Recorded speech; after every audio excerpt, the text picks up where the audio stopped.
have even invited for Anantapur branch for Sikasa event, and even I myself personally have taken your assistance for using the State Bank of India software, which you have through the excelism.in. Uh, with the latest changes in LFR and the requirement of Excel analysis is going to help the members like anything. So over to you, Saran sir. Hello, friends. A very good afternoon. Thank you. Thanks for the Kurnool branch, Anantapur branch, and Kadapa branch for the invitation. Last year, I think once this session got scheduled, but it got cancelled because of the COVID. Anyway, this year we got connected. I'm very happy. Thanks to all the chairmen for the opportunity, Hari Krishna sir, Ratna sir, and Uday Kumar sir. Without taking much of the time, as time is already 12:25, let me directly jump into the session. Uh, Friends, generally in my sessions, PPT gonna be very little uh, because I don't put so much of slides into the content and so on because I directly jump into the session. As you know, today's session is more of a bank audit using MS Excel in CBS environment. Uh, in today, this is the roadmap for today's session, getting ready for the bank audit and what is the new in the new LFR. I'm sure Ravindran sir might have covered very elaborately with respect to the changes in the new LFR. I'll just touch upon with respect to the analytical point of view, how to take the sampling and so on. So introduction to the core banking, the very important part I'll be covering, maybe it takes another, I'll take at least 15 to 20, 25 minutes on different CBS and what are the important menu list. And I will start talking on unstructured data convert to the structured data. Then what are the different stratifications we can do so that we can get inferences out of the data. Then how we can identify the NPA from the structured data once we convert into text to column. Then if time permits, we'll do the ledger account analysis and how we can do the sampling and reporting. That is what the entire roadmap. However, since the time is allocated to me is 2 hours, I'll try my level best to complete the important aspects for you once you step into the bank audit. Without taking much of time, this is the slide which I am displaying for the last so many years. I feel even this year it is more relevant because I feel there is no change in the mindset of the people. Whenever I say about the people at CS, it includes me. Okay, so if you look into this slide, this slide is just our mindset. The mindset of the chartered accountants before going into any of the bank audit is that they want to do the best audit. Considering the same as an objective, they compile a lot of information, compile a lot of material, attend every seminar what the branch conducts. Then they step into the bank, but we don't know what somehow happened. Once we go into the bank, again we'll fall into the trap of branch managers. What they say, we listen, and finally we think in a practical angle of ground reality than IRAC norms, provisioning, and institute guiding material. Finally, we signed the report. But you know, while signing the report on that day, again we realized the fact that we did not do the best audit. And again, we think that, okay, at least next year I want to do the best audit. So this is what the chain which just go on every year. Somewhere we need to break this chain. That's what my target.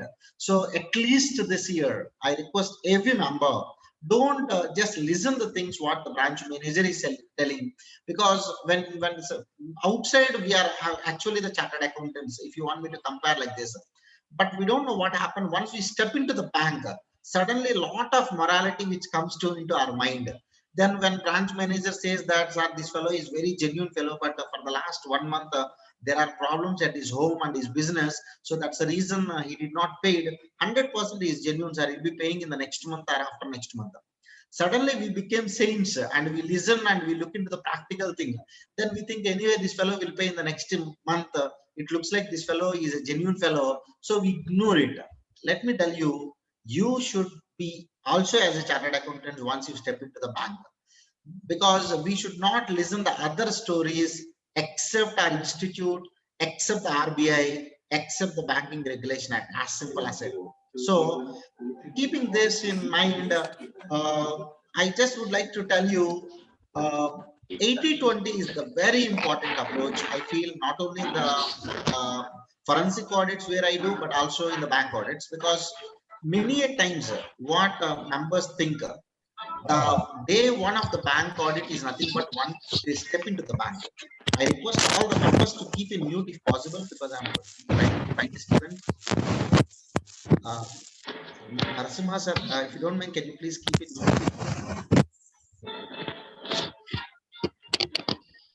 Yeah, thank you. Thank you, sir. Yeah. So generally we think when we step into the bank, that is the first day of our branch audit. But let me correct that. The first day is nothing but once you give the confirmation, once you give the appointment, once you get the appointment letter, then your first day of the branch starts. That means from the next day, you can start having a conversation with the branch.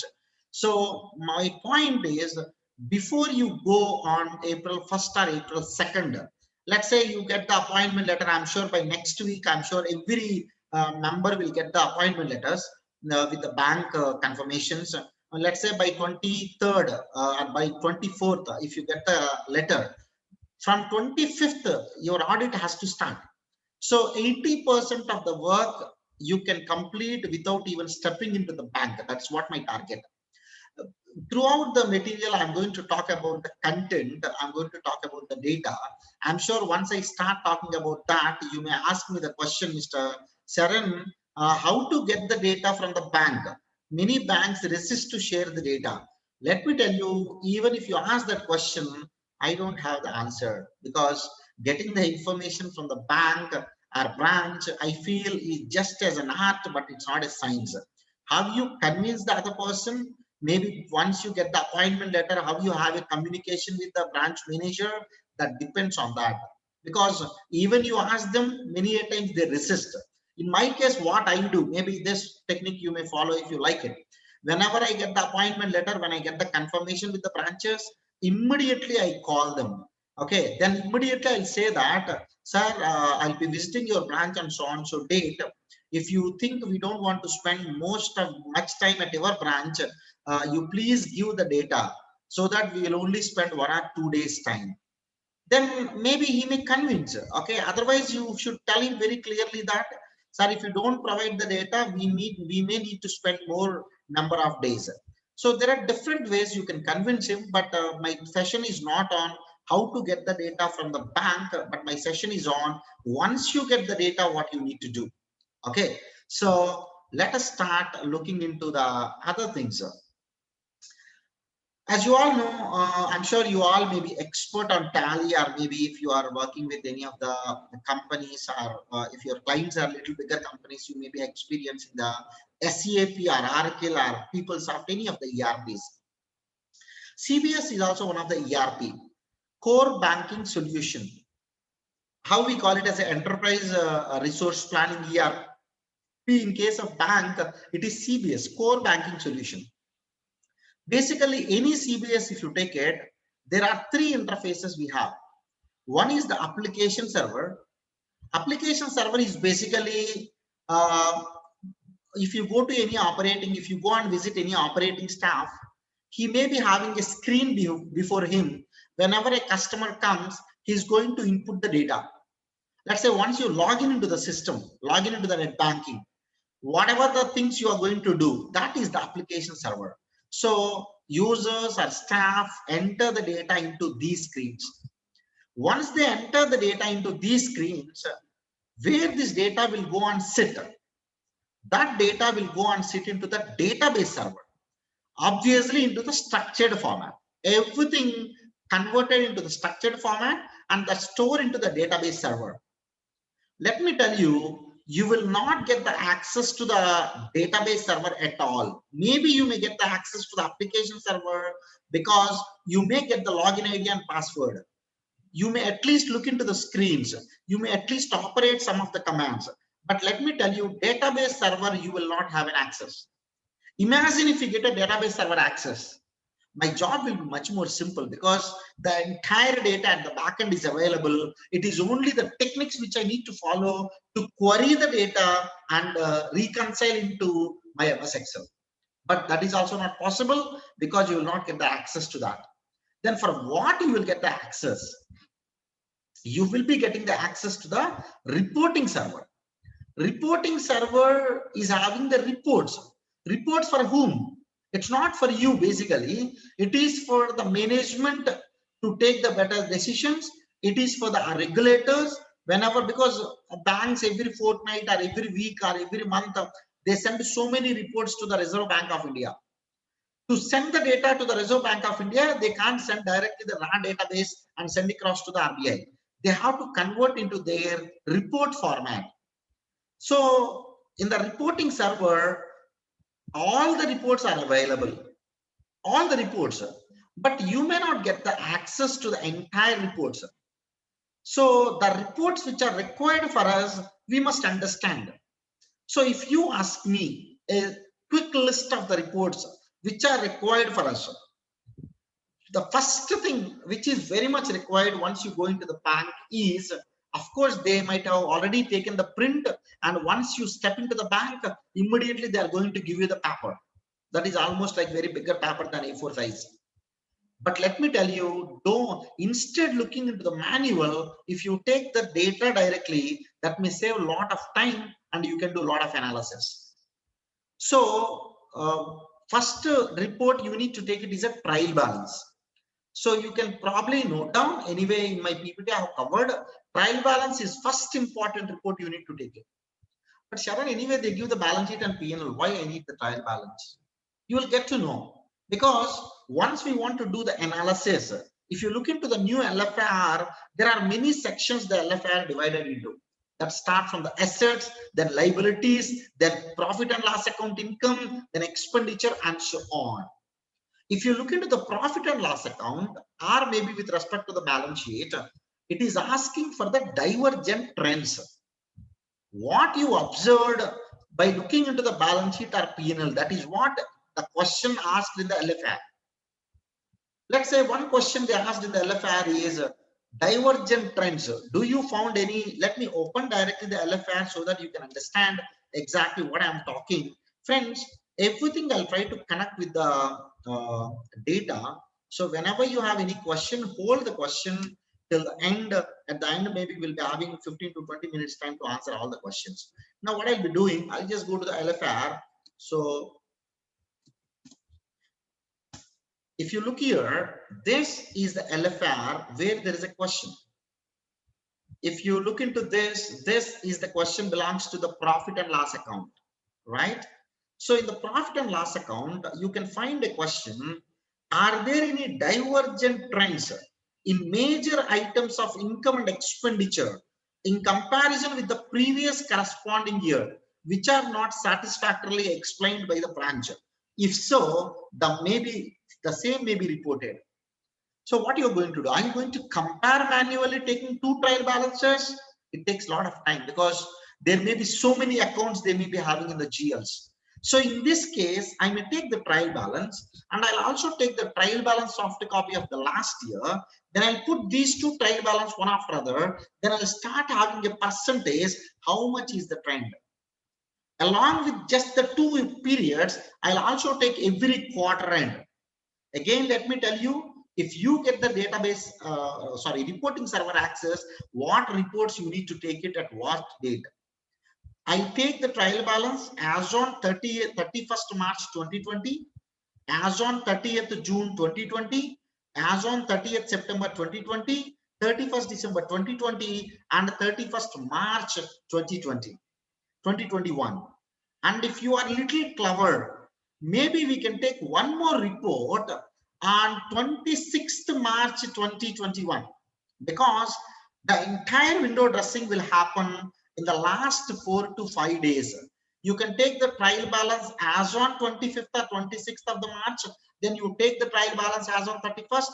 Just have a simple formula. Check it out, this minus this, and how much is the percentage variation. Obviously, in just 2 to 3 days, there may not be having 100% or 200% variation. Maximum 2% or 3% variation may be there, right? So that you can get those all reports from the reporting server. Then along with that, the very important thing on which we are going to comment is the advances. In fact, the fees which we get is based on the advances size. So you will be having the loans file. and the CCOD file. So in some of the banks, all the loans file, yeah, let's say in SBI, they call it as a loan balance file. That includes every file, every loan related. That includes the term loan, demand loan, any staff loan, everything. And the other file we are having is CCOD file. Why there is a, you will not find in any bank where these both are together, because the parameters for CCOD and the parameter for the EMI related are two different things. They can't mix it. So that's the reason these two files are very much important. When even for the, based on the type of the loan, if it is different, for example, Andhra Bank as an example. In Andhra Bank, you have 7 to 8 different files for the term loan, for the loans. That may include one file as a term loan, the other file as a maybe demand loan, the other file as a loan against the deposit, and the other file only the clean loans. There are so many reports are there. This is one set of data you need to gather. And the other set of data is with respect to the classification. Every bank having their own classification related reporting. This is one report you can get it. I'll just tell you, and I'll share the data with all of you members in all the three CBS. That includes Banks 24, Finacle, and FlexiCube. The detailed menu keys. You can just start doing Control F and you can search for a loan. Then you will be having 3 to 4 report related menu keys are there, and you can just go to a bank. When you find an access to the CBS, then you click the code, enter, and that report will come for you. Okay, so after that, SMA related reporting is very important. In fact, I joined little early in today's session. I think Ravindra sir was talking about you need to also comment upon the SMA. As you all know, SMA is nothing but a standard mentioned specific mentioned accounts. What are these accounts? The specific mentioned accounts are nothing but it is in the irregularity. Okay, but yet to go into the substandard stage. If it is between 0 to 30 days, SMA 0, 30 to 60 days, SMA 2, SMA 1, 60 to 90 days, SMA 2. How can you classify this? You can also take 4 reports of SMA. You can just see it from one period to the other period. Let's say in quarter 3, when I have taken the report, it was under SMA 2 or SMA 1. Ideally, by the 4th quarter, if there is no transaction, that must be into the SMA 2. But still, if it is in the SMA 1, then you can at least have a comparison and started asking the question. And the last important file is the NPA file, because you have to take the NPA file separately. Many people, think what? Because anyway, they classified it as an NPA. Is my voice clear, sir? Can someone please confirm, is my voice okay? Because I'm just going on. Yeah. Okay, I think. Yes, thank you. Thank you, Janardhan Garu, for the confirmation, everyone. Yeah. So many times what we think, we take the NPA file out of the advances, we filter out all these NPAs, we'll keep it separate. We think that NPAs is not part of our scope. But let me tell you, friends, even NPAs already let them identify, let them classify. But what is your scope? The classification and the provisioning. They identified it as an NPA, whether they have been classified properly or not. Let's say they classified properly, whether the provisioning they kept correct or not. This you can identify from the NPA list. So these all are major files in the entire bank audit. Trial balance related, loans related, CCDP file, CCOD file. Then you will be having another 2 files of provisioning, SMA and NPA. Okay. These all are the base files for your work. If you don't have any of these files, I can say your bank audit is not complete. Then you have to go manually. Along with these files, you must identify every bank is having one file having huge number of columns. I know in SBI, they call it as a CCDP file. These all are essay returns. They call standard assets, which are greater than 1 lakh, standard assets less than 1 lakh, and loss assets. For every asset related, they need to report. That essay reports is not for you and me. That reports even for the RBI. So they prepare a report in such a way which will be having 35 to 40 columns. In SBI, you can make it as a CCDP file. We call it as a CCDP file. In Andhra Bank, we call it as a BR12Y file. I think in Canara Bank, when I was using the FlexiCube, I think it is LN20 or something like that. So you need to identify what is this file. You can, even if you don't know the name of this file, you can ask the, because of the amalgamations, the same files may not be there. Whatever the maybe the best file they may look into, or maybe they may change even the file templates and so on. So that is one file you need to take it. Okay, but fine. These all files are residing where? As I said, we are under the CBS environment. You need to take the reports from the CBS. If you know minimum any application knowledge, you can simply go into the CBS and get the reports. But Sharon, if you want to take the reports, we must have the menu commands with us so that we can directly go into a system and we can take the menu command. So what I'll be doing, I have given the list of menu commands to you. If you observe your CBS material, this is the FlexiCube related menu commands. There are hundreds of commands. If you observe, the total are actually 38 commands. Now I can simply put, okay, so Control F, then let me search for loan. Okay, there are many files you are having. This is loan arrears aging analysis NPA related, loan statement other than CC account, loan balance movement product wise, non-performing loan summary, and there is one more file you are having with the loan accounts opened on that day report. Okay, but anyway, we are not only looking into that day. Maybe you can take a loan account wise balance sheet. If you look into this file, loan account wise balance report, so you can just take loan account related balance and you can just store it. But in the FlexiCube related, let me just show you one important thing. Just give me 1 minute. I'll just show you the screens in the FlexiCube, how generally it appears. Yeah. Friends, this everything is just a screen purpose to you. Okay, not for anything. Are you finding on the top, there is a search. Okay, so you can, this is basically like intranet they are having. They may be having a IP address. Once you click the IP address, it opens in the Internet Explorer. Then on the top, you may be having a search. There you can just go and start searching. That search includes the reporting. That search includes the customer related account and anything. So you can just start going into this. This may not be a proper file, but just for the screens related, I'm trying to explain it to you. Yeah. Okay, when you start searching here, you can find the agri loan related reports, if any. When you start searching, you may find the other reports. Let's say 7775 is one of the code. Once you click it, it is giving you the report ID and what type of report you are looking for. In this case, I want to take the report of CH129 OD account details report. So what I'll do, I'll just click this so that one report will come that may ask the question, do you want to display the report in this on this screen, or do you want to extract the report? So that is based on the CBS to CBS, it differ.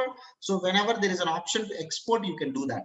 But friends, my point is, when you take the minimum reports from the branch manager directly in the text file, just for the verification purpose, you can go into the CBS. Okay, if anyway branch manager is very much reluctant, saying that I can't share the report, then you can go and start downloading the report. This is the way it opens in the separate browser. If you look here, one report got opened, then immediately it's having an option to save. You can say, because it's a FlexiCube, the FlexiCube related files are always getting stored into the MHTML format. That means that file will get open. Let me open one of the FlexiCube related file for you. Yeah, this is the way. I think it's a very big file. Yeah, this is the way it opens. It's not opening into a text file. If you observe, this is directly opening into the Internet Explorer. But let me tell you, whether it is text file or Internet Explorer, our process is same. Don't worry, we'll get to know how to convert this into the text format and so on. If you look here, this is the account statement LN668. Now let me just show you where it is in here. LN668, when you just go down, LN 668. One second. Yeah, this is LN 668. LN 668 is relating to the account statement. Yeah, this, okay, that's fine. This is account statement related. The advantage of the FlexiCube is by using this, it's not just giving you one account statement, it is giving you all the account statement with respect to the loans, not the CCRDORI, with respect to the loans. If you look here, everything got imported. Okay, for the branch for which we did the audit long back, when we found this code, when we start downloading, this is into MBs, because in that branch almost like 300 loans are there.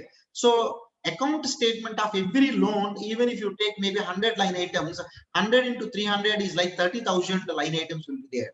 So we have broken the entire report into two parts, then we downloaded the same. This is the way that will appear. So that's the reason if you look here, it is looking like opening in the browser.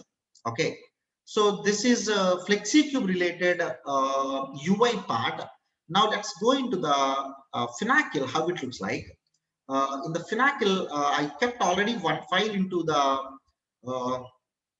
I already kept one Finacle related shortcuts file in the working files. This is actually not, see all the files, whatever I'm showing with respect to CDS. So obviously I'm not an employee of bank. I may not gather the information. These are all the files which are compiled from different sources. Okay, many files might be there already in the public domain and some files may not be. So if you look here, just go to the end, just go to the end. These all are different reports in the FlexiCube with a detailed explanation. Okay, so let's say if you look here, there is a report called ADT at PT. Various audit reports you can find here. If you put -28, this generates the range-wise interest rate for the audit report. Then you can just start searching for CCOD. I'm sure there may be a report. Check it out. When you have a report of CCOD checker, okay, credits and interest debit check can generate using this menu option for given accounts. It gives the position of the account, current balance, total interest rate, and all these fields. In fact, very important for you to understand. Whenever you have a time, you can just go through these commands. My suggestion, before you go into the bank, you can just filter whatever required for you, because my purpose of requirement and your purpose may be different. So you can just highlight whatever required for you. Then you can keep all those readily available and you can just go and you can just start working into the same. Now, let me show you how the screens of Finacle. See, if you want to take any of the report, let me just show you the screens, how it looks like. Yeah, this is the Finacle application. Okay, FinCore is the one on which it opens. Then you will have either set ID or you will have any of the code here. And are you finding your menu shortcut? There is a search box here. You just enter the menu and click go. And based on the report, it's going to ask you the parameters to download that report. But when it comes to the audit report, it's going to ask you maybe as on date or maybe the period date, from which period to the which period and so on. Once you click submit, then in the next, it's going to ask basically, okay, check it out. Sol ID or set ID. Sol ID is basically for a branch related. So from date and to date for credits and interest balance. The output, this menu, whatever I'm showing it to you, will generate it into two files. One is in the report form. Report form is basically which display on the screen. The other one is in the list form. That means that can be imported into Excel, but not directly. That will come as a text file. Then you can use the techniques of converting into the Excel, which I'm going to show it to you maybe after 10 to 15 minutes. So you can just follow these steps of text column and you can convert into the proper structured format. Okay, this is basically the screens related. And as I said already, you will be having all the menu keys at the bottom. You can just start looking into this and I'm sure you can get a lot of knowledge on this. When it comes to the third one, that is Banks 24. So relating to the Banks 24 also, I have given you the menu keys. One second. Let's go to Banks 24. Let me go to the end and let me go to the reports in the CDS. I already shared this with you. Okay, if not, I'm going to share it to you again. If you check it out, it has given a very detailed report. Basically, this is again from the bank itself. This is their internal tutorial. So through different sources, we got it.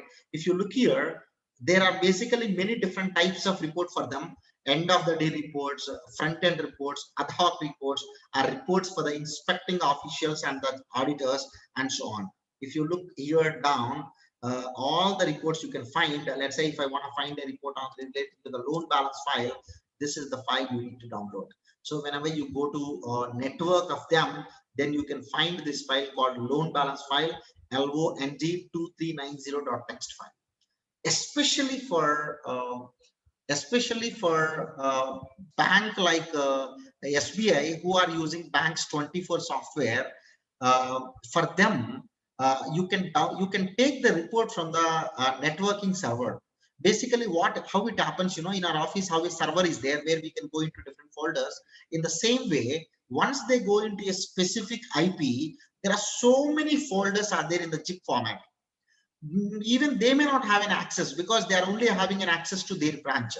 Once they go to their branch, then that folder will get open in the zip file. Again, in the zip file, hundreds of zip files may be there.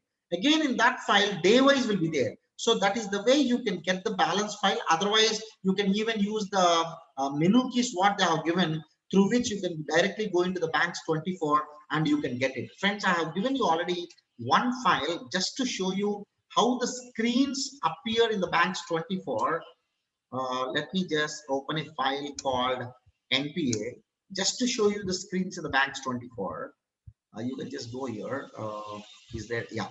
This is a Banks 24 related. This is what I was explaining here. So whenever this basically is the one to know the risk status. One second. Yeah. If you observe here, in this case, with respect to the SBI, whenever you generate this report by going into here, this is the way it appears the report. There is a option called transmit. Then you can import this report. You can export this report either into the Excel format or into the text format. If Excel is not available, then obviously it is into the text format. Right side, are you finding all the menu keys? Okay, if you go to the main menu, there are so many things are there: customer management, deposits, fixed assets, and so on. When it comes to the NPA, for example, I'm looking for NPA related, then you can just click the NPA inquiry where you can find all the things related. Okay, many times we find an account, but we doesn't know how to check into the system. Maybe these all screenshots may helpful to go into the system and check it out how it exactly appears to the user. Okay, so this file also I'll share with you, so that you can see all the menu keys. I try to keep all the menu keys of FlexiCube, Finacle, and with respect to the Banks 24. So you can just go through the same, and I'm sure you can start downloading the reports. These all are some of the other important menu keys with respect to the Finacle. CCOD check, where you can find the CCOD related files and so on. It's only, you see, for me, it looks like the biggest problem with respect to the speaker of the CBS is we need to visualize the CBS and we should explain it to you. Because it's like without taking you into the Excel and explaining you about the pivot table, it absolutely appears the same to me. So wherever we are, because we don't have a real CBS related prototype, it's very difficult for us to take you inside into the CBS and download the report. So that's the reason I'm trying to show you the screenshots, so that at least you will habituate before going into the session. So now let us start looking into the Excel part of it. I have just given one file through which we can do a lot of demonstration. Let me open one file called large advanced calculation. In that we can do a lot of things. Let me open this file. Yeah, let me open this file. Friends, if you take any of the loan balance or CCB OD, this is the way it looks like. So in the loan balance, general columns, you'll be having a GL code. If it is an SBI, then you will be having the product code. Then whether it's a performing asset or non-performing asset, you can find it. Then what is an account number? What is a customer name? What is a customer ID? Sanctioned authority. Then what is the first disbursement date? What is the sanction date? What is the NPA date? If it is already non-performing asset, then NPA date. If it is available, then I think this I have wrongly taken for the then sanction limit, then commencement date, and so on. These all are the minimum columns you'll be having with respect to the loan. When it comes to the CCOD, so obviously it is having a stock related, drawing power, and so on. You can just have the same related codes here. Okay, so let us open the new LFR and see how we can start making the samples one after other. Let me tell you, my friends, the most important part out of today's session of mine is how can you make the working papers? It's not that doing an audit. The most important is you should create the working papers. You should have proper working papers so that if tomorrow, if you have any question from any authority, we can easily show it to them. Let us start with this. This is what about the advances related LFR.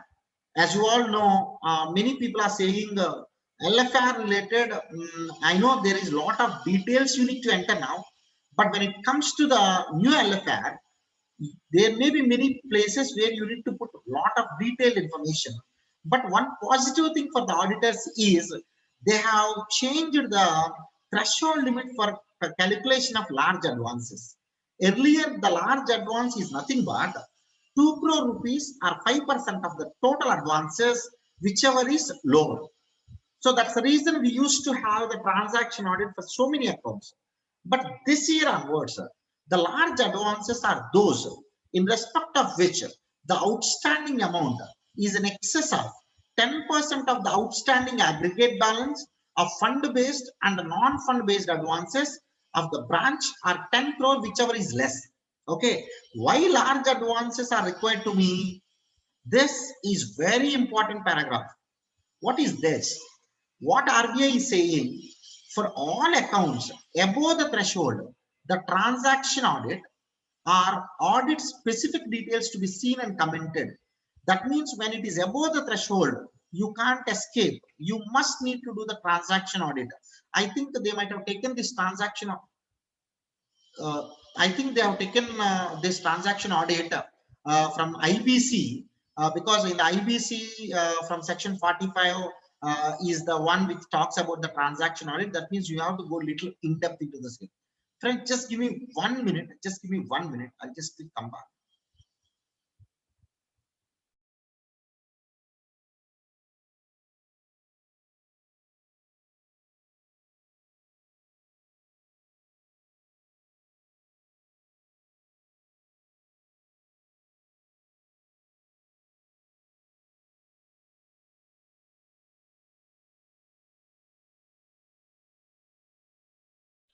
Guys, I'm sorry. So, above limit, you need to do everything. Start from the sanction till as on 31st March 2021 balance position.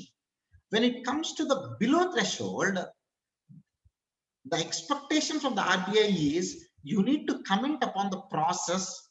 You should check and you should comment. So the process is very important in below the threshold cases. So in the present situation, okay, I've taken this. How to calculate that? Very simply, I'll simply take a particulars. Then you can just take it your amount. Then I'll simply take what is the loans total equal to sum. You can just go to the loan, check it out. Where is the outstanding? These two are the outstanding. One is the demand outstanding. The other one is the term outstanding. Just enter. Then I want to see CCOD. What is the total? Just go to the sum. Then you can just go to the CCOD file and you can just use the sum function for the outstanding.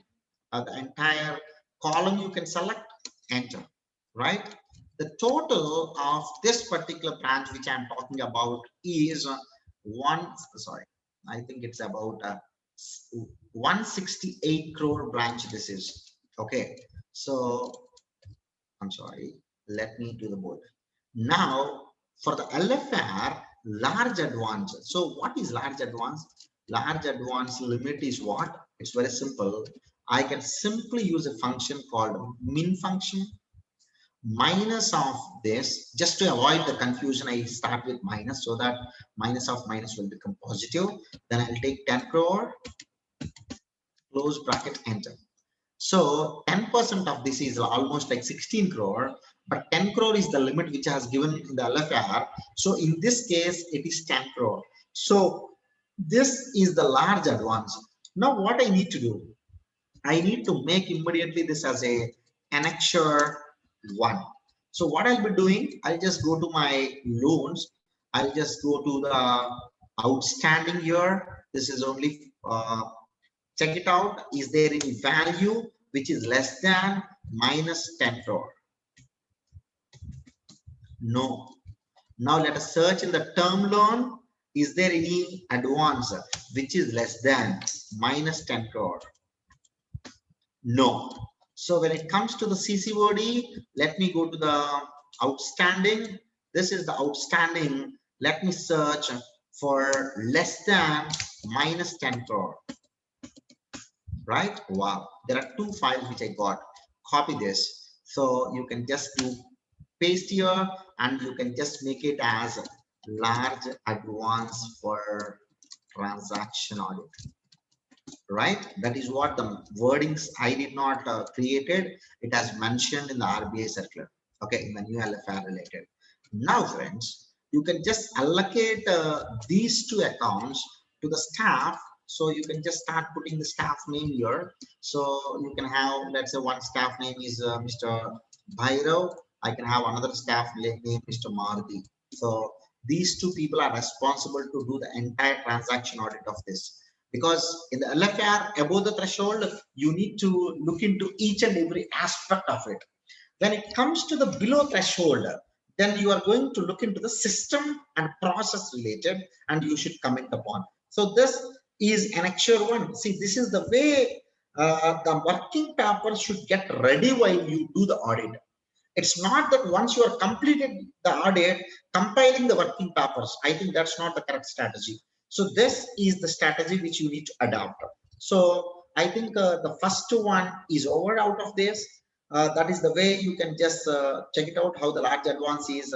Then if you start looking into the LFR below, they have asked and also friends, you need to give all the accounts which you have examined above the threshold in this case in this table, so that you need to calculate what is the percentage you examined.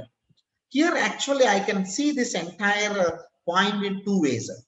There is one positive thing out of this and there's a negative thing.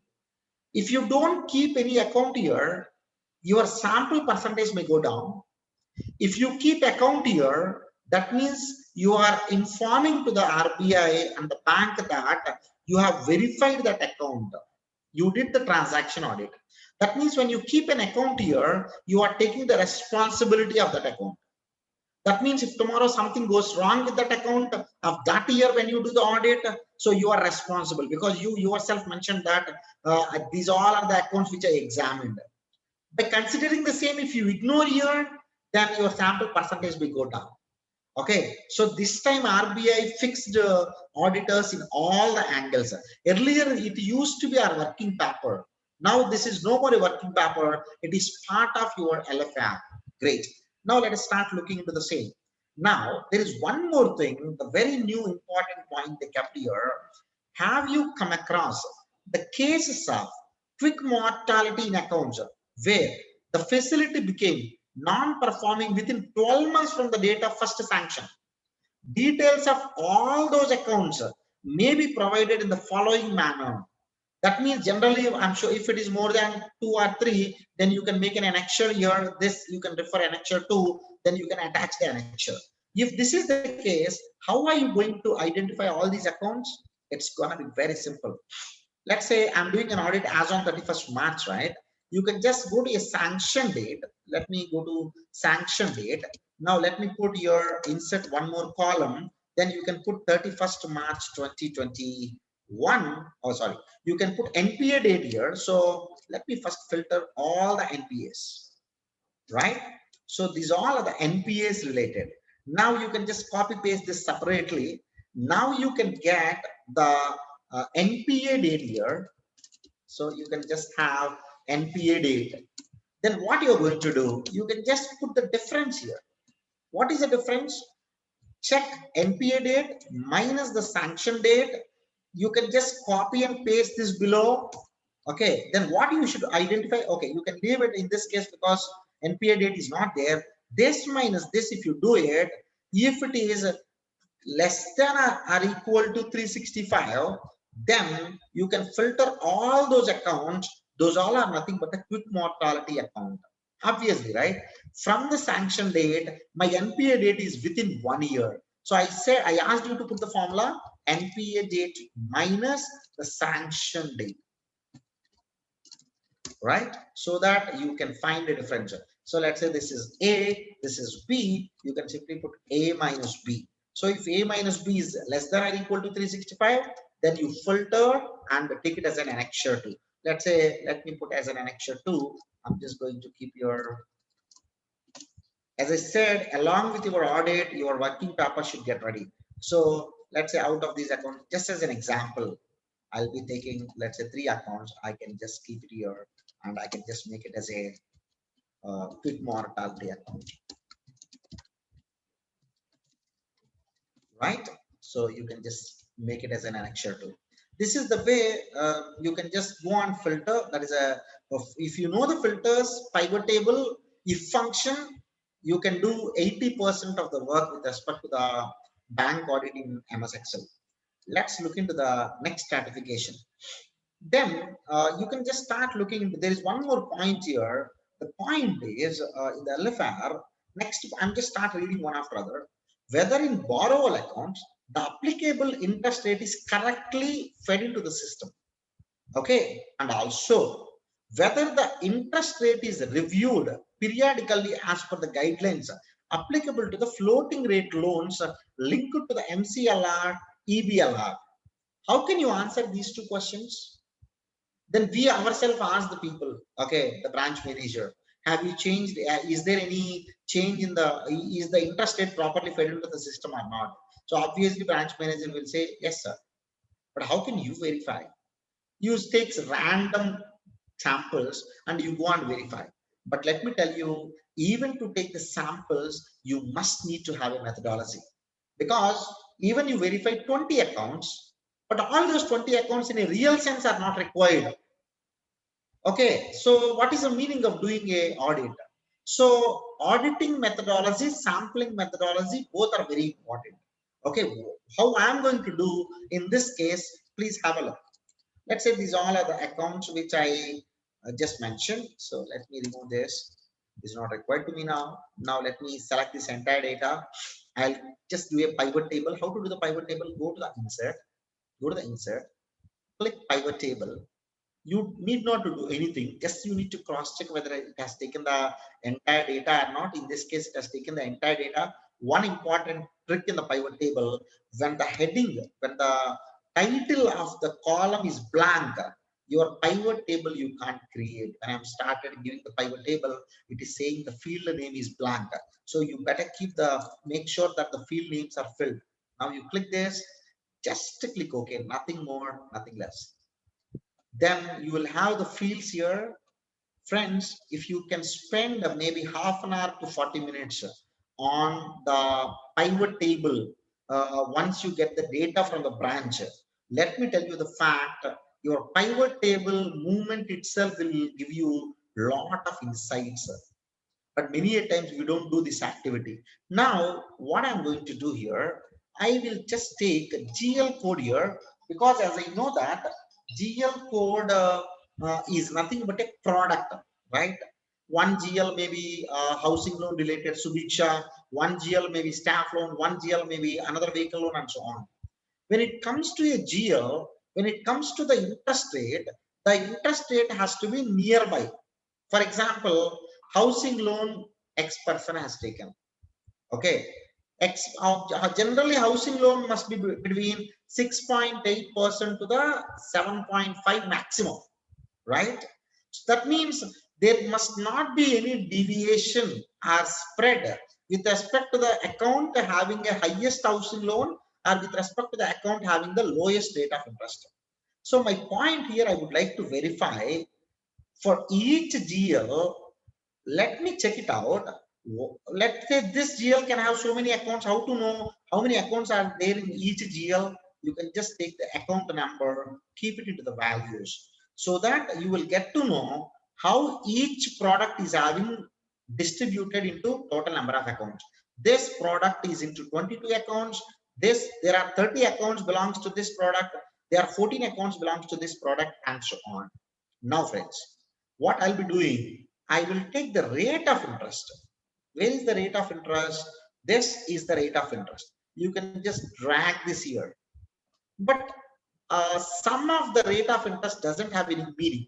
So what Excel does, what Excel has done here, 22 accounts total rate of interest, it has taken sum.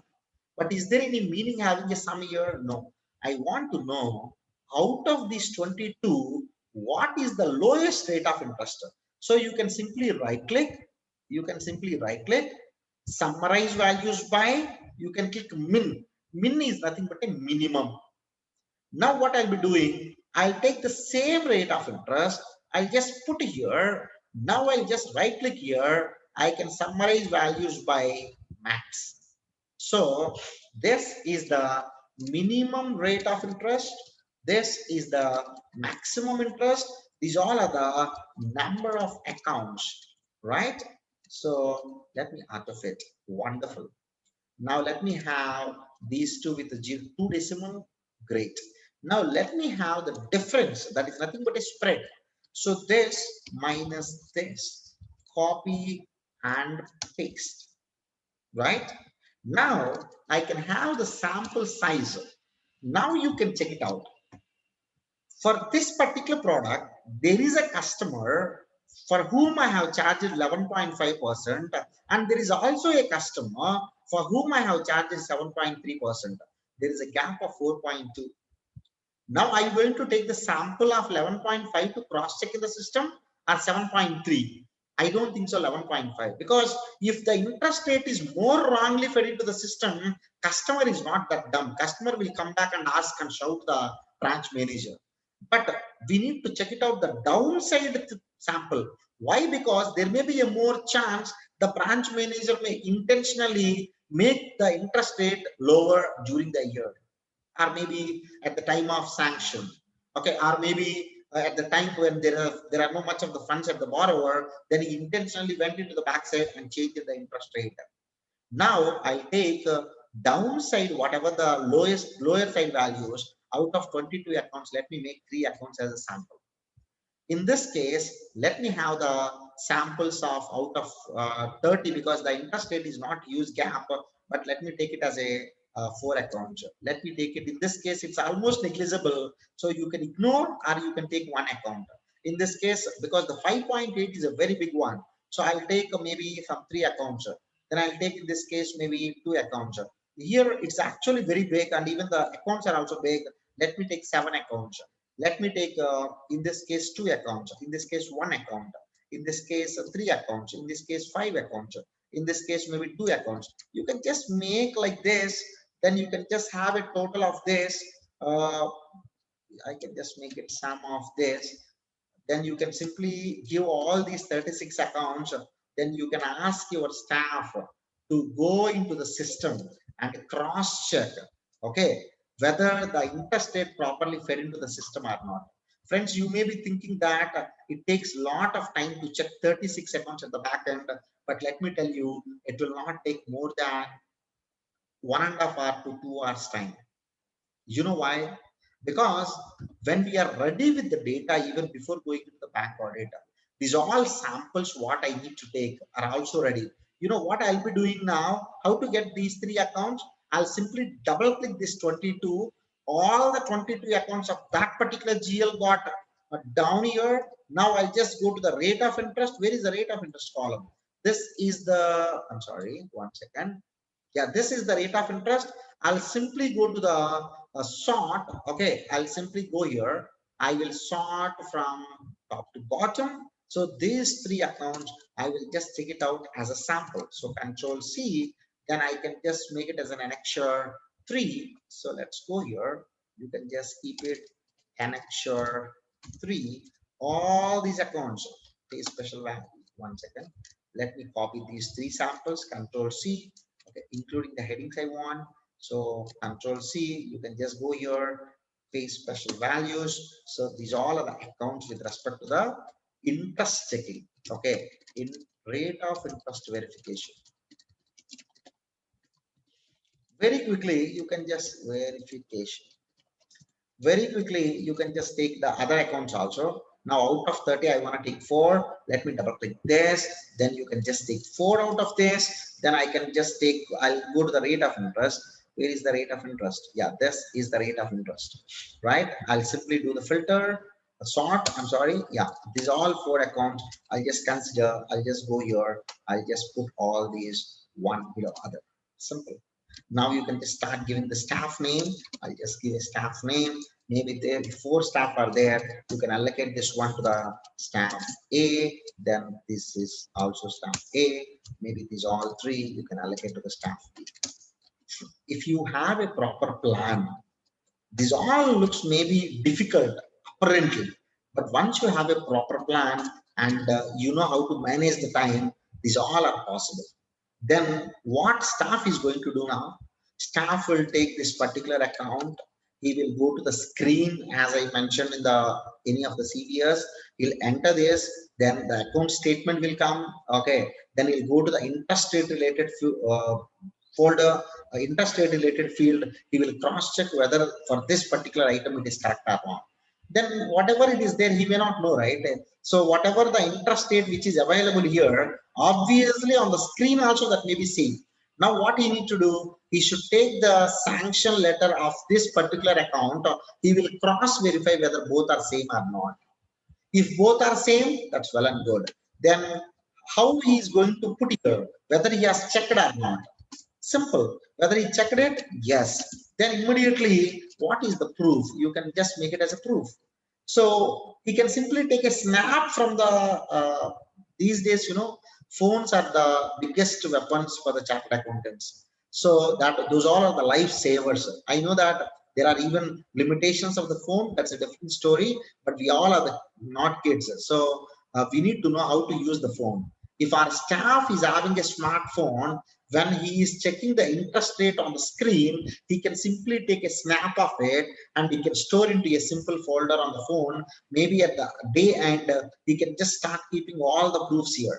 But Sharon, how can he keep all the screenshots here? He need not to keep the screenshot. He can attach that particular image here. How he can attach? Simply he can go to the insert, he can go to the text, he can go to the object. Then let's say it's a PDF file or maybe image. It's based on how we take it, whatever the sample format. Then I can just browse for that file. Then let's say this is the file I'm talking about. Now I just double click this, then display as an icon. Let me click OK. Now, if you observe, okay, what happened? Yeah, this is the one which has appeared. I can make the size as a small. Now let me save this file, close this file, close entirely. Even if I send this file to you, even in your system, whether that proof is not there, still you can go to this Excel, and while you are reviewing this, you can simply double click this, that file will get opened. I just attached to my profile. Okay, as simple as it. Even after 10 years, if any regulator asks you the question, Mr. Saran, have you verified a particular account which triggered into the fraud in that year? Then at least for me, a proof that, see, I did the audit, then with respect to the interest rate verification, that particular account I have taken, these all of the proofs are taken from the system. Is there any other related working purpose you need? When you have a flow to explain to the other person, be it peer review, be it regulator, whoever asks you, you can just show you the methodology. We can tell them, because they may say that later, Sharon, these all accounts, how you are taken. You can't say randomly. You can't say randomly, right? You must need to tell, see, to take those accounts, I did a pivot table like this, then I have taken an approach like minimum interest rate and maximum interest rate, and based on the total number of accounts, I have taken the sample size based on the spread. Then even he appreciate the work what you have done. Okay, otherwise, if this entire thing is not at all there, you are simply saying that, see, these all are the 3 accounts I verified in the system. Then what is a scientific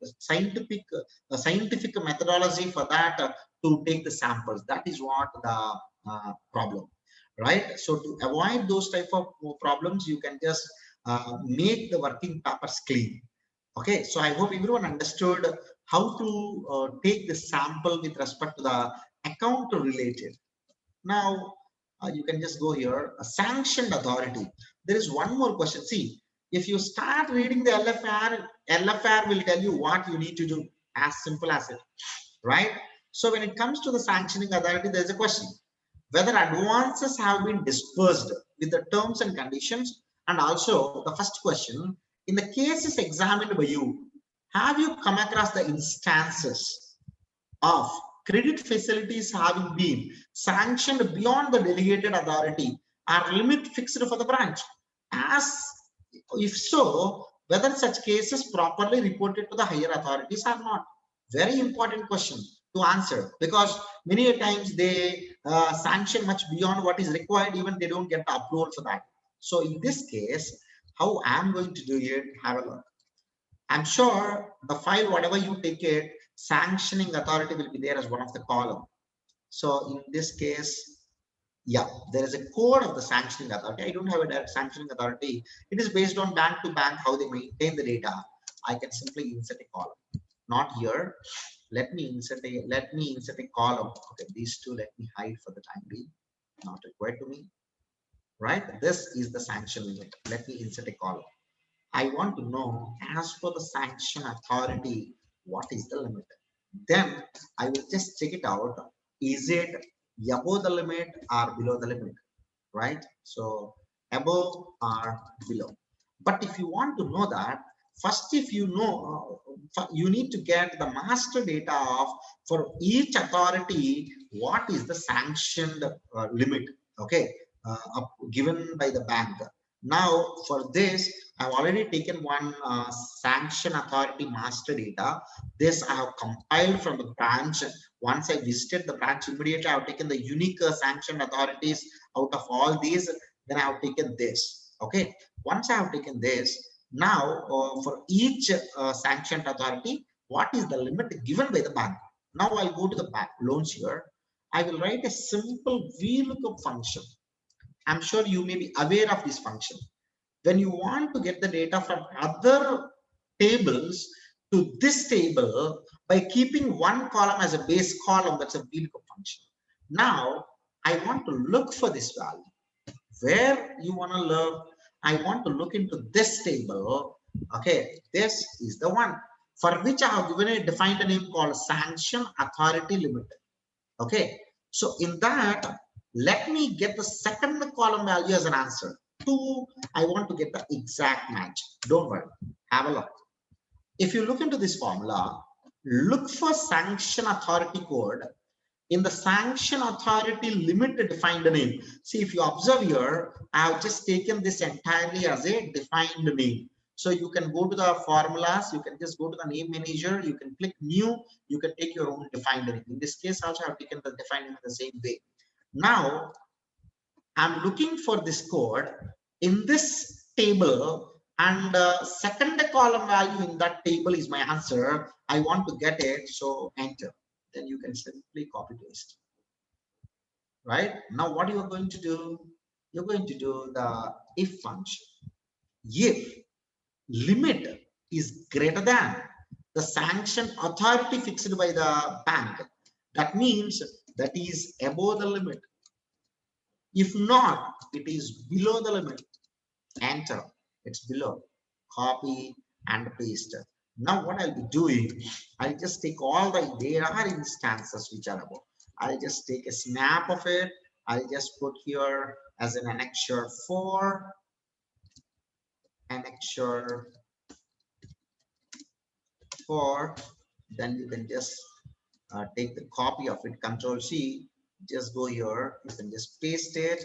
Then you can just keep it here, a heading, uh, um, sanctioned limit is excess than fixed by the bank.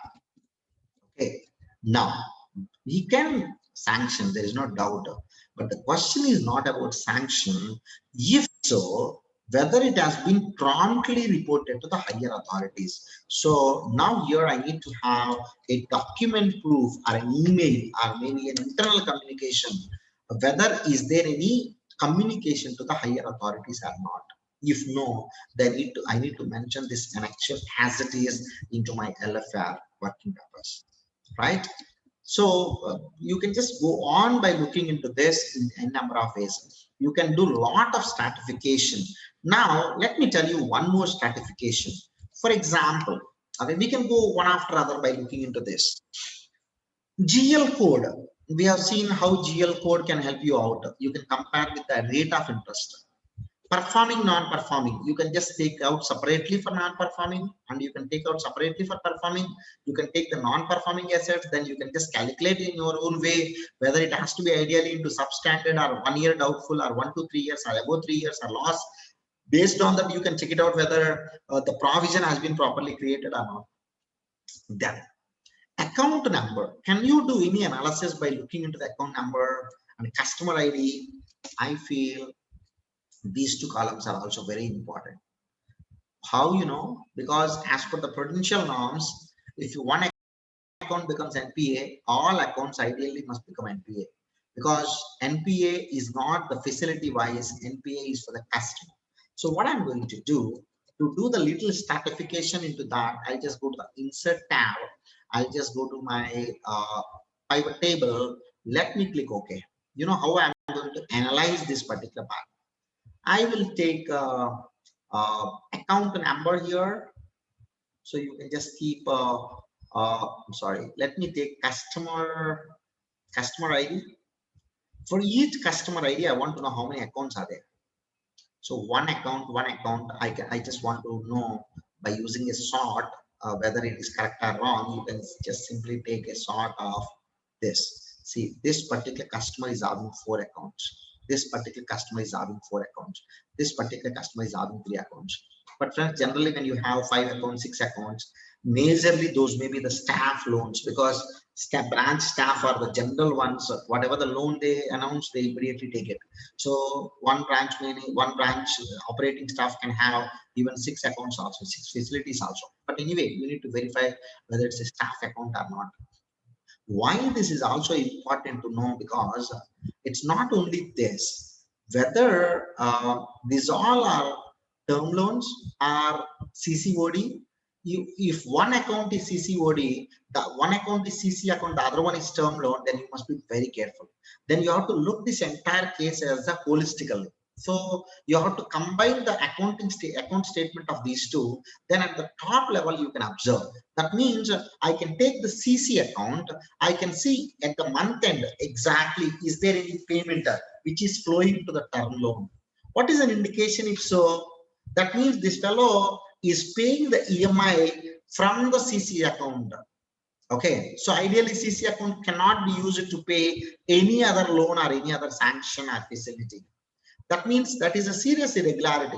So unless you look these two integratedly, you can't identify those things. If you are isolating each and everything, then obviously you may not find any inferences out of that. So, but maybe again, you can simply take that, okay, this has to take as a sample and so on. Because maybe who knows, all these 4 accounts are put together 1 lakh outstanding. Then am I going to waste my time looking into these 4 accounts? No, just want to know what is the outstanding balance. Let me drag here. So this is giving me, okay, so based on the outstanding wise. Now I'm going to filter this one also. Let's go to the, sort this one also. Let's go to the data and make it as a sort. Great, right? Now, these all 3 I gonna verify properly. Okay, these all 3 accounts I gonna verify properly. And there's all 3 I gonna verify, because 92 lakh is also big amount. And this account I gonna verify properly. Okay, whether is there any interflow transactions between these. Okay, so now if you look into the sample size, so it's now, okay, before going to the sample, now this can be, because if you look into the loans, this can be performing and non-performing both, right? Now what I will be doing, I will simply take performing and non-performing into the column side. Now you know what happened. For every account, now I don't want any grand total because it always gives a lot of confusion. So let me remove the grand total. Okay, now column labels, count of account numbers. This is non-performing accounts, this is performing account. See, if you observe, if any value is here in the non-performing side and any value here also, that is the problem case. That means for this particular customer, to one account is non-performing, one account is performing, is having an issue. In this case, I need to verify, check it out, only in the performing side. But the problem will come, where, see, only in the non-performing, there's no problem. But when both are having a value, how can one customer can have the outstanding in the non-performing as well as performing when there's a clear prudential norm that if one account becomes NPA, all accounts has to become NPA. Wonderful. Okay, so this is the way you can even take all these accounts, then you can start verifying whether is there any interflow into the transactions, as simple as it. So this is the way you can just start going into your stratification. So that is the way I can just use the customer number and account number and the customer ID. Can you, anyone of you tell me, is there any relevance of customer name while I do the audit? Anyone? Is there any relevance? Of course, yes. Why? Because let's say one column we may have the constitution. Let's say one partnership firm has taken the loan. Then immediately you can look into how many partners are there in that particular firm. You also search whether those partners are also having any facilities. Is it harm? It's not. There is no rule that if firm is there, partners cannot take it. They can take it. But as an auditor, what you need to look, check it out. Is there any interbalances? Check it out. Is there any firm taking a loan and paying the amount to the partners to pay the EMIs and so on, right? And if you can start searching for directors' names in case of private limited, or else maybe you can just start searching a surname. If you find one surname, then you can just start with searching that search surname. You may find 10 accounts. That means in one home there are 10 people who have taken this facility. Generally in small branches this is possible. One small guy might have kept some small any industry, any factory, maybe with the same address. Out of all the people in the family, take the loan. Maybe if you look into the board, all 5 proprietary boards will be there at the outside of the family. That means considering the same stock, maybe considering everything is same, but all may be taken the CC account. We must be very careful in those accounts. That generally we can identify maybe by looking into the customer name and the relation to the customer with respect to the constitution. So that is the way you can go one after other. See, these two also, in one of the bank audit which I have done last year, in case of Andhra Bank, we found a very peculiar case. The peculiar case is first disbursement date must be always after the sanction date. I'm sure you all know this. But unfortunately, at many instances we found where the first disbursement is before the sanction date. Seriously. Okay. So if that is the case, maybe at the back end, the logic is considering the sanction date. If any rules are there, those all got wrong. So those all accounts you need to comment. So you can just start looking into the other columns. You may find many things. Yeah, you can just look into the irregularity, the installment, and whether the installment and the irregularity, if you divide the irregularity divided by EMI, if it is more than 3, that means 3 installments and above is excess and so on. Friends, this is the way you can just do the stratification by taking any loan or CCOD account. I'm sure you'll get a lot of inferences out of the data. The very important thing is how to convert unstructured data into the structured data. No problem. We can take this case study. This is the customer loan balance file. Okay, this is basically the State Bank of India. Now what I can do, I can do Control plus A. So once you do Control plus A, you can copy this data. Let me open my Excel. Concentrate everyone, this is very important. Let me do Control V. Once I do Control A, Control C, you can just go to your Excel, you can do Control V. Now you need to do the text to column. That means you have to look into the you have to convert this data into the structured format.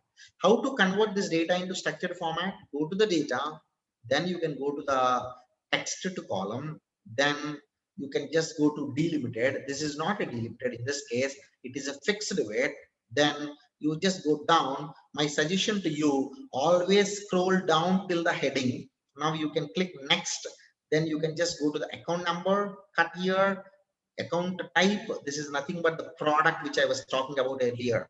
Cut, then you can just take the customer number, then you can maybe take the customer name. So let me take the customer name, then you can take even the limit, then you can even take the interest rate, then you can even take the theoretical balance. I'll explain what exactly the theoretical balance outstanding this is. Then you also have the irregularity. Yeah, you also have the sanction date, EMIs due, EMIs paid, EMIs overdue, new IRAC, old IRAC. I'll explain what exactly this new IRAC and old IRAC. Let me have the arrear condition, let me have the currency and account maintained branch. Then you can take the installment amount, irregularity date, unrealized interest, then the account accrual. So accrued interest. Just click finish. Do you think I can directly work on this data? Do you think I can directly work on this data for the analysis? Not possible. You need to do the cleanup activity. That means you have to remove the junk data. My suggestion is always delete till the heading all the time. Control Shift End. What is the meaning of it? Selecting the data from starting till the end. Then you can use the filters. You can go to the data tab, view the filter. Now what I want to filter, I want to filter the entire junk data. So let me unselect this, go to the end, because I know that this column must have always the account number. You can just starting from the blanks, you can just start selecting this junk data, right? Till here. If you check it out at the bottom, I have selected everything, click enter. Now I don't want this data at all. So how to remove this data? Control Shift End again, Control plus minus. Once you do Control plus minus, that means you're trying to delete this sheet, enter. Now you can just remove the filter. This is a proper data through which you can do a lot of analysis. Friends, I've just given you a small important point just to verify in Excel, in the separate Excel file. In case of term loans, we know the prudential norms, right? Interest and our principal installment remains overdue for a period of more than 90 days in respect of a term loan. In other way around, 3 installments. So theoretical balance and outstanding balance is the one you need to compare.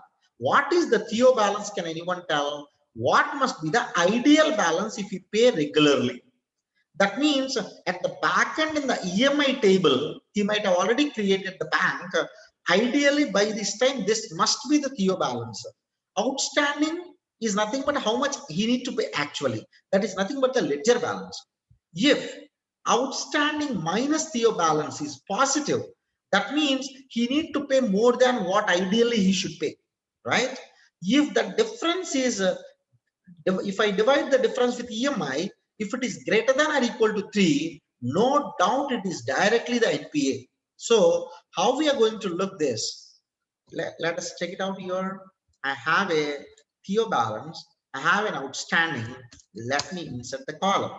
Let me have the difference, this minus this. Okay. Then you can simply copy and you can paste. Okay. Now this is what your difference between theo balance and outstanding balance. Now this is the difference. Now let me insert the column. So how to insert the column? What is the formula I should take here? I need to take a formula very simply. Okay, not this one. This divided by what is the EMI? My EMI is nothing but, yeah, EMI, installment amount, 342. So if you observe here, outstanding and Theo both are same. And that means this fellow is paying exactly what he needs to pay every month. But in this case, my Theo balance is more than the outstanding. That means he must have paid much more bigger amount than he need to pay. That means prepayment he might have done. But when you look into a case where positive is here, okay, cross check here. When there is a case of positive, that means outstanding is more than the Theo balance. So now instead of having a difference, what I'll do, if, concentrate everyone, if Theo balance is greater than or equal to outstanding, that means everything is fine, then within the limit, within limit. If not, that means Theo balance is not greater than or equal to the outstanding. That means Theo balance is less than the outstanding. Then outside, out of limit, excess. Right? Enter. Now, what I'll be doing, I just filter for all the excess. Then I write the formula. Whether the difference between this minus this. So what I'll be doing, otherwise you can even change the formula in such a way, instead of within the limit, let me take it as a 0 because I don't want to consider that. Otherwise, your outstanding minus Theo balance. So what I'll be doing, instead of excess, I can simply take outstanding minus the Theo balance, enter. So wherever positives are there, only in that case, it has given the value. If negative is there, I don't want to consider the negative. So it has not given me any value. Now what you need to do, now it's a checkpoint equal to this divided by the installment. Okay, copy and paste below. If it is greater than, okay, or equal to 3, then I'm sure these all might have already done the NPA. Now you need to do what? You should do the VLOOKUP function with this account number, whether it is already there in the NPA list or not. If not, you need to take these all out, then you need to verify whether properly, why this is not as taken into the NPA and so on, right? This is also one of the way through which in case of term loan, we can calculate as an NPA. But in case of other cases, means out to CC and OD, let us have a look. Out of order is the concept in case of CC OD. Okay, in case of term loan, the concept we call it as a overdue. But in case of CC OD, it's a out of order. Have a look. Excess than the limit. As you all know, there is a concept of sanction limit, there is a concept of drawing power, and there is a concept of outstanding. Out of these three, only the entire out of order calculation changes. Ideal balance you must have in the account, that's nothing but outstanding must be less than or equal to the minimum value of the drawing limit at the sanction power, right? So outstanding balance remains continuously in excess of sanction limit RDP, whichever is lower for more than 90 days, then you can call it as an out of order. Now, if it is an excess, everyone knows that. Okay, I don't think so any account which is excess still bank has not taken it as an NPA. 90% of the cases system NPA will happen. But when other cases within limit but still it is out of order, check it out. When there is no creditor continuously for 90 days as on the date of balance sheet, for example, January month interest is 10,000, February month is 10,000, March month interest is 10,000. Total he needs to pay 30,000 the interest. But in the December month, he paid excess than 30,000, 1 lakh rupees. Do you think this account becomes NPA? It is within the limit. It is within the limit. It is not excess than the limit. It is within the limit. Outstanding balance is within the limit. Try to understand the question. The question is, in the month of December, he deposited 1 lakh rupees, and in the month of January, credit is 10,000 is the debit for the interest. Then in the month of February, 10,000 interest. In the month of March, 10,000 interest, put together 30,000. In this case, you have to consider that account as an out of order, because last 90 days, there are no credits at all. Now let us look into the other situation.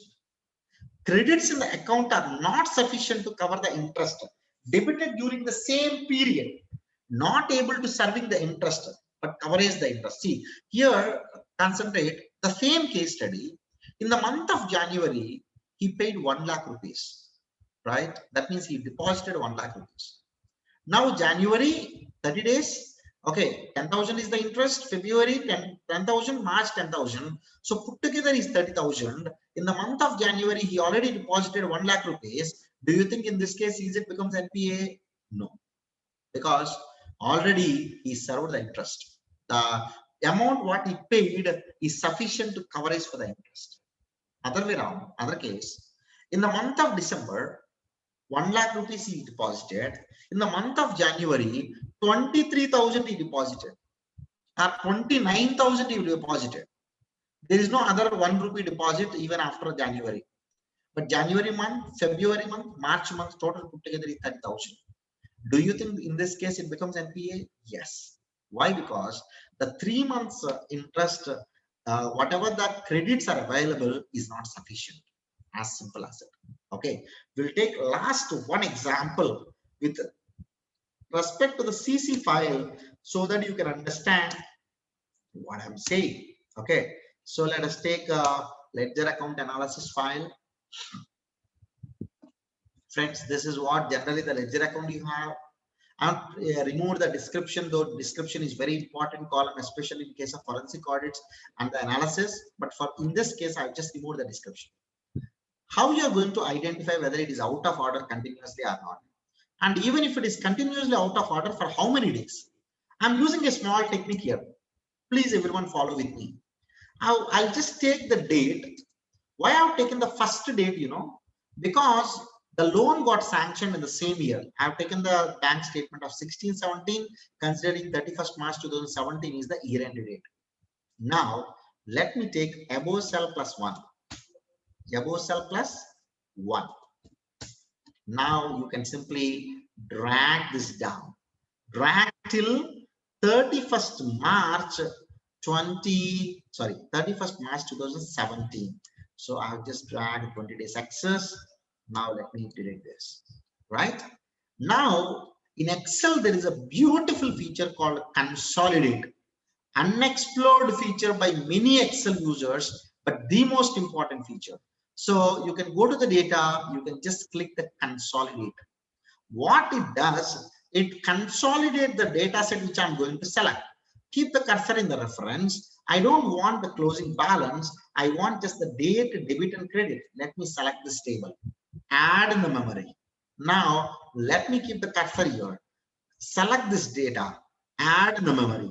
If you observe, I have taken 2 data sets. I want Excel to consolidate these 2 data sets together.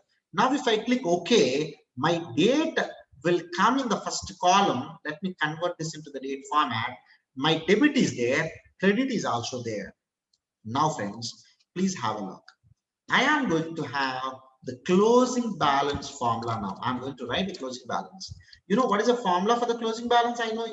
I'm sure you know that. Equal to this minus this, then this, plus this minus this. So copy and paste so that you got the closing balance as on 31st, as on every date. Now, this is what the proper account statement you have for every day. Sharon, why you have done in this way? Can't you directly do from this table? You can.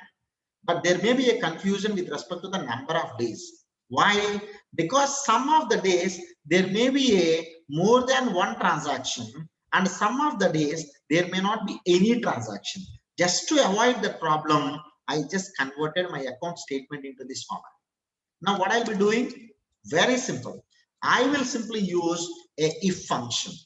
Consider in this CC case, 5 crore rupees is the limit. Now what I'm going to do? Cross check. is it greater than 5 crore? If yes, that means it is excess. If not, means it is within the limit. Enter, copy and paste. Wow. Now friends, this is very important to calculate out of order number of days. Last formula. If this is equal to limit, then what is my answer? If it is equal to limit, simple, 0. If not, if it is not limit, means it's an excess. If it is an excess, whether I need to take 1 or I need to continue to the previous date. Let's say now I need to ask one more question. If the previous day, is it within the limit? Friends, please concentrate. In case of CC case, maximum 3 instances will be there. One is yesterday was the limit and the next day is also limit. So 0, 0, there is no problem. Second instance, previous day limit, next day excess. If that is the case, that means my out of order is starting from day 1. Third case, previous day out of order, next day is also out of order. That means previous day, whatever the number which is continuing, I should put +1 to that day. So what I'm going to do here, I'm cross checking. This is also limit. This is already not limit. That's why I'm here. If this is limit, that means for the first time excess is coming. Let me take 1 because it's first day. If not, that means this is also not limit. I am here because this is not limit. I am here because this is also not limit. That means this is excess. If this is excess, I need to take the above cell +1, close bracket, enter. Very important formula. Just copy and paste. Now you can just start filtering the data. I'm sure you can understand exactly what I'm saying. Okay. Now you can see the highest number, or else you can just go through this data. I got to know there is an excess continuously for almost like 42 days. So after 42 days, there is a deposit into the account and immediately there is a withdrawal. There is a lot of risk. There is a lot of weakness in this account. If you check it out, again, it has continued till 42 days. And after that, it has withdrawn and deposited and again withdrawn. And again, it got continued for 19 days. If you look into this account, there is a lot of inherent weakness is there. So there is a chance that you need to, you can probably ask the branch manager the reason why the credits are not flowing through this account and so on. Okay, this is an account statement related analysis. Let me save this file in the same folder so that maybe after the class, if any of the working files you are asking, then immediately I can share. So this is the ledger account analysis. If anyone having any question till here in the ledger account analysis, please let me know. And the very important point, the last point which I would like to cover is in case of classification of the advance. In case of erosion in the value, let me ask you the question. Let me ask you the question. For example, at the time of sanction, the sanction limit is 10 crore.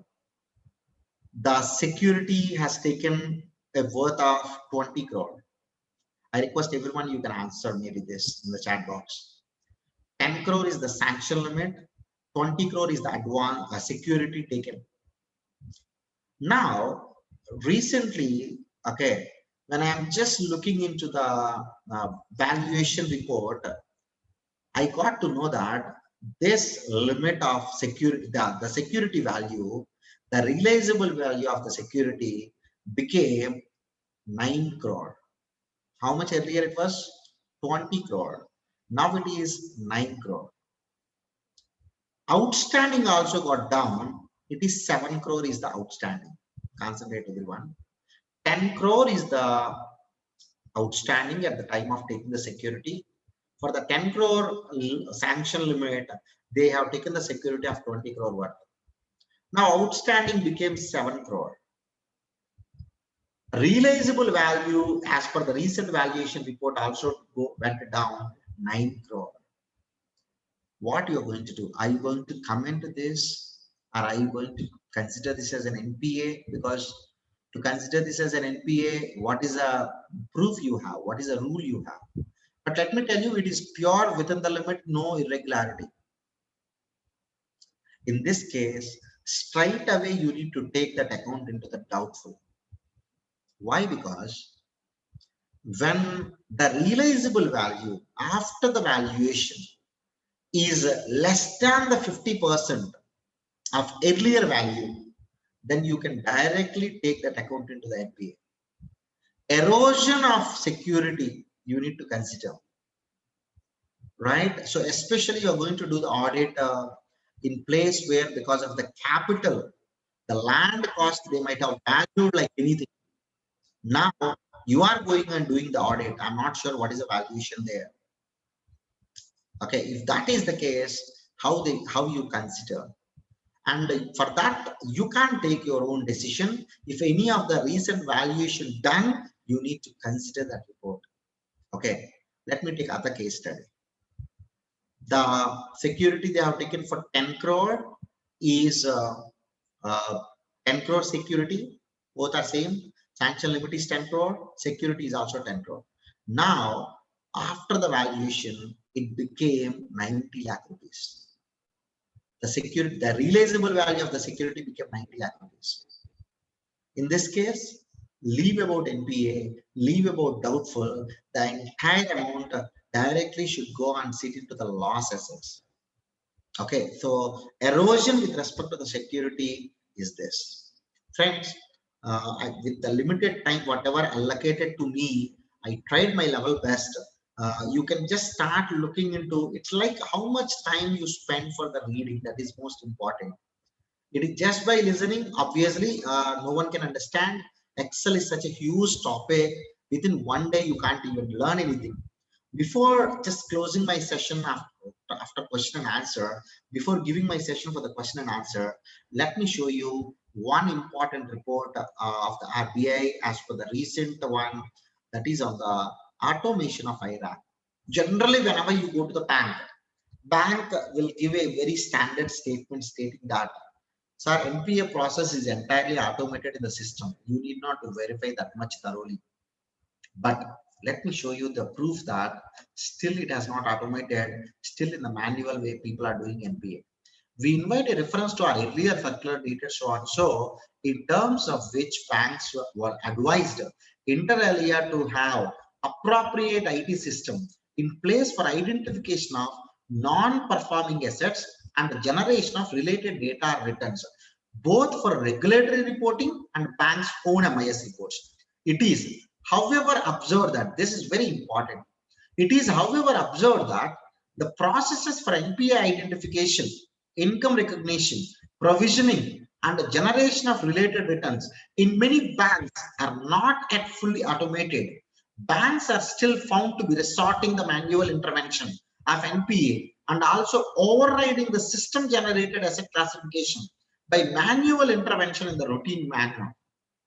RBI is having a very serious thought of it, that banks are still yet to go into the updation to the automation of NPA, automation of classification, automation of provisioning. But still RBI found that banks are using the manual intervention to the routine manner, in the routine manner. That means they can go and change whatever they want. Friends, RBI has given a very clear-cut guideline in order to ensure the completeness and integrity of automated asset classification, provisioning calculation, and income recognition. Banks are advised to put in place and upgrade their systems to conform conform the following guidelines latest by 30th June 2021. Imagine a situation. All banks have taken this circular seriously, updated everything in the system. So system is now doing automated entry for reverse of unrealized interest and provisioning and everything. Because obviously when RBI said, I don't think so banks keep quiet. Maybe RBI may extend this notification, maybe at least by 31st March 2022, this got settled down. Now by 2022, let's say every bank, the NPA provisioning is everything automated. Then What is the work for you as an auditor? Okay, I'm just opening this question to you all. Okay, system is doing majority of the work at the bank. Then RBI, if ask a question, as a start auditor, what you are doing? That is the reason in the new LFR, they're expecting much beyond than just the NPA related. You need to comment upon the data integrity. You need to comment upon the input of the data. You need to comment upon the systems. You need to comment upon the frauds. You need to comment upon the process related, everything. The basic objective of the branch stat audit is for two things. One is transaction testing. The other one is you need to provide the inputs to the central statutory auditor. Central statutory auditor then give this entire, prepare the entire audit report and comment on the back based on your inputs. Obviously, central statutory auditor can't do the entire audit within 45 days, whatever the time allocated to him, right? If that is the case, you need to give more inputs to the central stat auditor. Beyond NPA, beyond classification, you should look into the risk related. In the bank, because of the lagging of the internal control, what is the risk the bank is carrying? That is what RBI is expecting from us. By next year, if everything automated, let us all wish to do better work. Okay, just to habituate for next year, this year also along with the NPA, please look into the data integrity related. Please check it out whether the inputs are correct. Spend time with the bank. They obviously pressurize you to sign the report within 3 days. But you take the time, whatever the time you are there, you try to look into the system as much as possible. As much as possible, take more samples so that if you take more samples, then you can take the judgment properly on a particular internal control and so on. With this, I'm just stopping my session. If anyone having any question, then probably we can go with that. Sir, Venkatesh Babu sir, your question, you can take a particular account. Okay, you can go to this, you can't find out in the reports, obviously, because in the reports, whatever the latest rate of interest only, then you need to take this. You should go into the particular CBS. Then there is a proper table called interest table. They call it as a, I forget the name of it. They call it as a table, interest table. So in the interest table, you can find for a particular customer, what is the MCLR, what is the fixed rate of interest and so on, all these details. And when they have changed it and so on. I think if you can give me maybe another 1 minute, I will try checking into the CVS manual banks 24 with respect to the interest. Rate of interest, search rate of interest. Yeah, you can just start searching. I'm sure there must be a place where I can see the interest related. Yeah.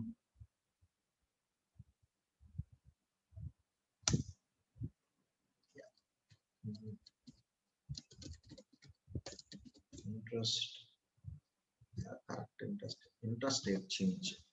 Okay, this is one report. Maybe you can find out when there is an interest rate change. Okay, then exception report for interest rate variation. Yeah, so these are all probably 3 reports which can help us to know whether is there any interest rate change. Sorry, this report, whether is there any interest rate change with respect to that particular loan. Okay, for every account, if you go to the long, then there is a short and long. When you go to the long, it gives you a lot of information. I'm sure there, what is the initial rate of interest, then what is the change and how the MCLR is changing and so on. So that we need to verify in the system, but there is no straight report like our loan balance files. Any other further question from anyone? Sir, as Excel is a very vast topic, I tried my best to give you the techniques because the same topic I speak everywhere. So if you think I'm a little faster, there are many videos in the YouTube. You can just go and start looking into the same. My only point of this session is I just want to give you a overview that you can do a lot of things with Excel and that can create the working papers And this working paper will help you to save the skin when you will be into trouble with respect to any of the review by the regulator. As simple as that. Yes, sir. I'm just stopping my session here. We can just open for question answer.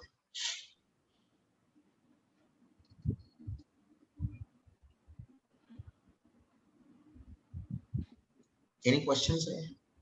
Yes, sir. Whatever the working files which I have saved, I'm going to give it to you. I have written the formulas and everything, right? Those all files I saved, and I'm going to share this material again to the Anandapur branch email ID.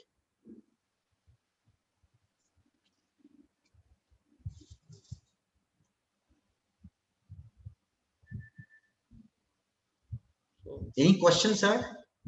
Any questions, dear members? It seems there are no questions, sir. Yeah. Seems like clear. Great. Sir, I have one question, sir. Yes, sir. Yes, sir. Please, sir. So there are the merger process that has been happened across many banks, Correct, sir.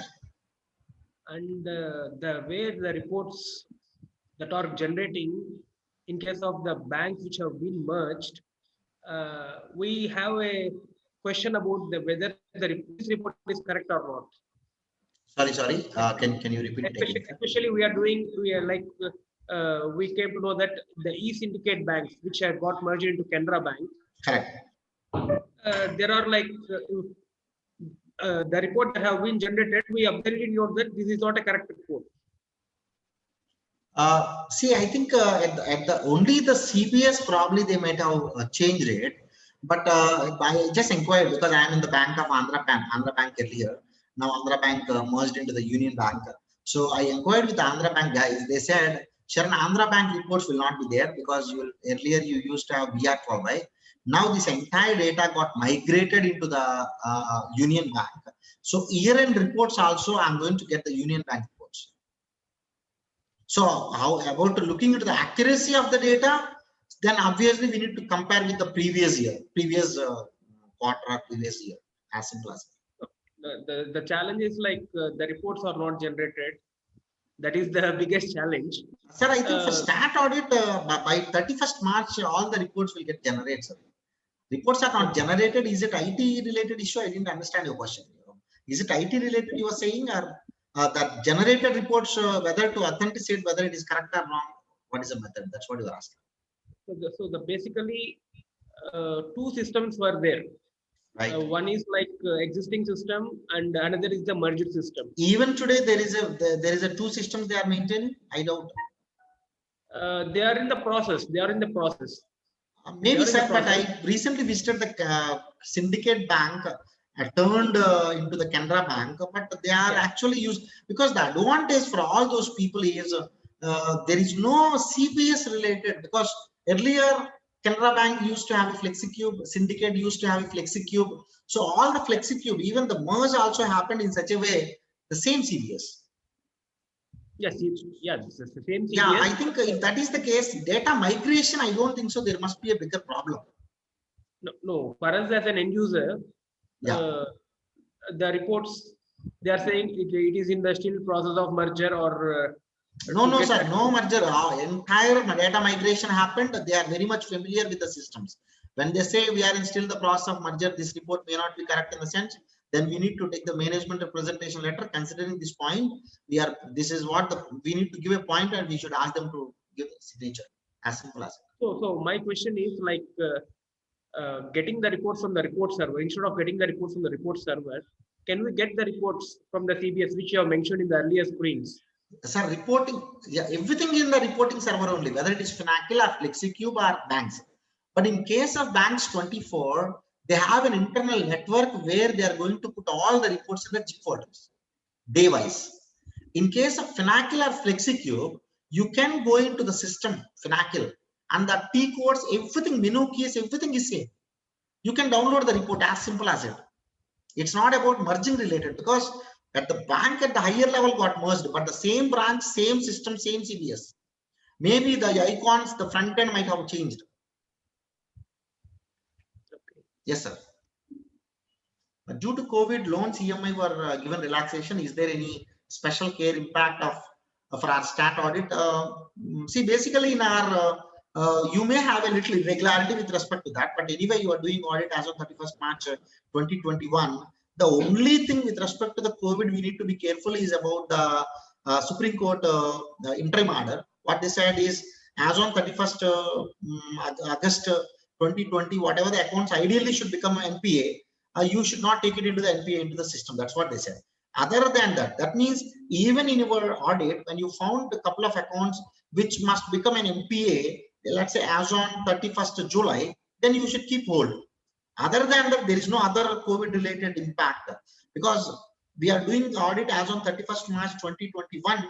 So by this time, everything has to be regulated. Even the COVID related, whatever the EMI extension relaxation they are given, later they need to pay everything, and that has to come into the regular. That's the only one thing we must be careful. But in those cases, there are other way around. I'll just give you one more important point. Just to make sure that an account should not slip into the NPA, they might have taken in such a way. Generally, for example, when one date is there, they always push the date towards the higher side so that NPA will not happen. But when they know that, okay, till 31st August, any account should not become an NPA, probably they might have changed something to make sure that for a weak customer to fall into that particular period, we must be very careful. Let's say one account during our audit, we found that ideally should become NPA as on 30th September. But probably branch manager managed in such a way that has become NPA as on 31st August to make sure that that should not be part of NPA. Then if that is the case, we must consider it as an NPA as on 1st September, and we should go into the other related MOC and provision. That's a one point which I just want to highlight. Yeah. Any other questions, sir? Any questions, dear members? Yeah. Sir, just start practicing, sir, before going into the audit. So you will not obviously get within 2 hours or 3 hours whether Ravindra sir take this lecture or me or anyone. It's only the practice. You practice more. Obviously, year on year, the improvement of quality you can find. You can see. That's all from my answer. So